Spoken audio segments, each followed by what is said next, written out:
Happy Monday, everyone, and welcome into another edition of BamaCentral 3 and Out with Tony Sukalis and Joey Blackwell. I'm Katie Wyndham, and guys, we just had the 2022 NFL Draft. We saw 7 Alabama players get drafted, a couple more go into free agency.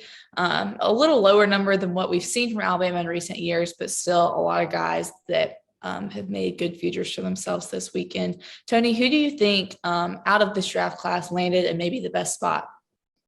Well, I know he went a little bit later than what maybe he was expecting or what people were expecting, but Evan Neal to the Giants at number 7. I really like his fit with the Giants. He's joining an offensive line that already has Andrew Thomas. It's going to be, a lot of times when an offensive lineman goes early in the draft, they go to a really bad offensive line. I think the Giants offensive line needed help, but with Andrew Thomas at left tackle, I think you're probably going to put Evan Neal at right tackle. He's played right tackle before. Having that veteran on the other bookend, I think it's going to help. I think the Giant offensive line will look a lot improved, and that will help Evan Neal as well. And then if things go wrong, they didn't extend Daniel Jones.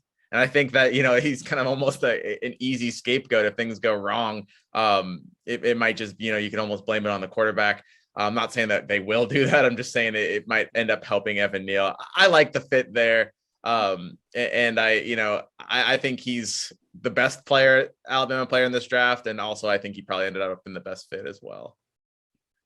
Yeah, and for me, I really think that Phil Mathis, I think he got probably about as best as a draft selections he possibly could, going to of course, the Washington Commanders at number 47 overall. This is a defensive line that already has 2 former Alabama players in Jonathan Allen and Deron Payne, but then you throw in Chase Young and Montez Sweat, and you really have one of, if not the best defensive line units in the NFL. So I think not only is he landing at a really good spot where he can get a lot of experience and learn with a lot of older guys, he also, just fits really well into their system. Now, it was a little confusing having the Commanders picking their defensive linemen because they already have so much talent there, and they already have, they had other needs. But at the same time, Mathis, this is a guy that didn't have the best Senior Bowl week, didn't really look great in practices. He also didn't have a terrifically good NFL Combine outing. But to go at number 47 overall, the Commanders, I think that's just about as good as he could have wished for.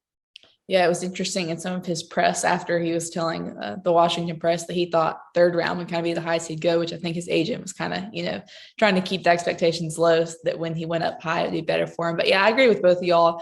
And the spots for those 2 guys are really good. But just to be a little different, I think an interesting guy to look at is Jalen Armour-Davis in the 4th round to the Ravens. He's probably not going to go in and start right away, but it's a place, Marlon Humphrey's currently there. We've seen, especially when Ozzie Newsome was kind of running the draft, a former Alabama guy, lots of Alabama guys go to Baltimore. And so I think this could be a place that he could have success long-term. He can learn in a veteran, defensive backfield, and it's a pretty good franchise. So, and then also, we saw Slade Bolden in undrafted free agency go to the Ravens. And so I know a lot of people are disappointed he didn't sign with the Patriots and I get to reunite with Mac.